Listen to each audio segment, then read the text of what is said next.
Hey guys, so this video is going to be about craft fairs. I posted a video of what my booth looked like at my craft fair back in November, and I've gotten a few inquiries about it, so I thought I'd just make this video explaining everything having to do with craft fairs. So first off, if you want to get into a craft fair of your own, the first step is finding a fair. Now, when you're finding a fair, I have gone to a lot of craft fairs in my area, so I just picked one of my favorites to apply to. But if you have not, I would definitely suggest doing a Google search of craft fairs in your area, as well as going on the forums on Etsy and searching for craft fairs. It's a Living. That's a great craft fair forum. It has tons of advice, and you can also post a topic asking if anyone has done any good fairs in your area. Once you find a fair, you're probably going to have to submit an application. Make sure that you submit it early because most fairs in the fall and winter fill up by June or July, so definitely do it early. When I submitted mine, I submitted my application in April, and the show I submitted it to was filled by June, so do it early. As well as check the craft fair fees. You will have a booth fee, and booth fees can range anywhere from free to thousands of dollars. Now, there are inexpensive ones though, which I would definitely recommend, especially if it's your first fair. My first fair, I did one that had a $20 booth fee, and then she took 15% of our profits, which worked out. It was good, and she also provided lunch, which was so nice. And it was a 3-day fair as well. And the other one I did that was a 1-day fair, but it was a free booth fee because it was the first year that fair was being there. So they were just trying to get it started up. Also, what was I going to say? Oh, and the next thing is displays. When you get into a craft fair, the first thing that you have to think about is how you're going to display your items. You want your displays to look nice and professional. If you see how mine are stacked in the background here, that is to add interest. You want differing levels of height.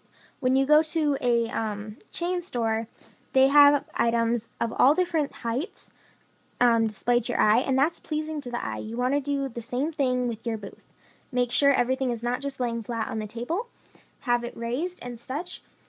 Displays do not have to be expensive. Everything you see here I probably got for around $30. I did DIY displays. The thin things you see here on the bottom, those are just corkboard tiles. I got at Big Lots in a pack of 4 for $5, and I spray painted them white.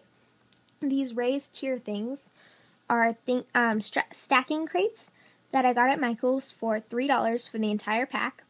I spray painted them white and added hooks to hang things on. This thing I've actually had it for a while, and I don't know where you could get one of those. This I got for $3 at Michael's, and that's about it. Also, make sure your displays look professional and clean. Definitely, that's a big thing. Next up is inventory. Now, definitely take more than you think you're going to need. Whatever you think you need, take way more. I didn't think I was going to sell near as much as I did, but it's a good thing I had lots. I had about 700 charms made, and I came home with about 200 after my last fair. So definitely have more than you think you're going to need. And as well as with inventory is pricing. Make sure you're pricing a fair amount. You want to make a profit. Craft fairs are fun, they're awesome, but your goal is to make money, so do price so you make a profit. Then, after you do inventory, comes packaging. And with packaging, you do not want to spend a lot of money on packaging, but you do want it to look nice and professional. What I did is I packaged all of my individual charms in little baggies and then put them in bigger bags. I also kept on hand some bigger bags and some tissue paper for anyone purchasing larger items. I also offered free cell phone straps with the purchase of a charm because a lot of people wanted them to be keychains. As well as I tagged everything with these little tiny tags, which got kind of annoying, so I would not suggest doing that. Earring cards can be pretty expensive, so what I did is when folders went on 1-penny sale at the office store, I bought a bunch and then cut them into earring cards. So I would suggest doing that. Now, next, after you have all that done, you are going to have to deal with customers. The saying, the customer's always right, is true. You are going to get a lot of repetitive questions. How old are you? How do you do this? How long have you been doing this? Things like that.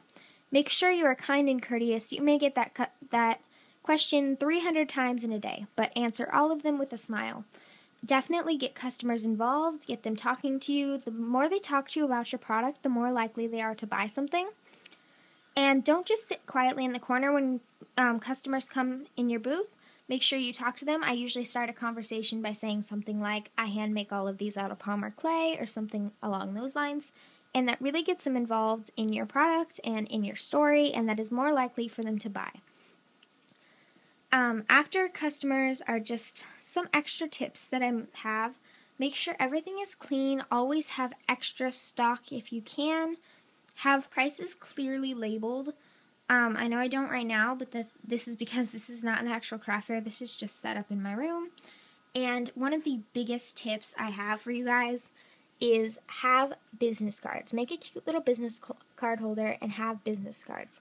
I have gotten tons of custom orders from just having business cards at my fairs. Make sure you have them if you are interested in doing custom orders. That's about it. I hope you enjoyed this video, and I hope someone found it helpful.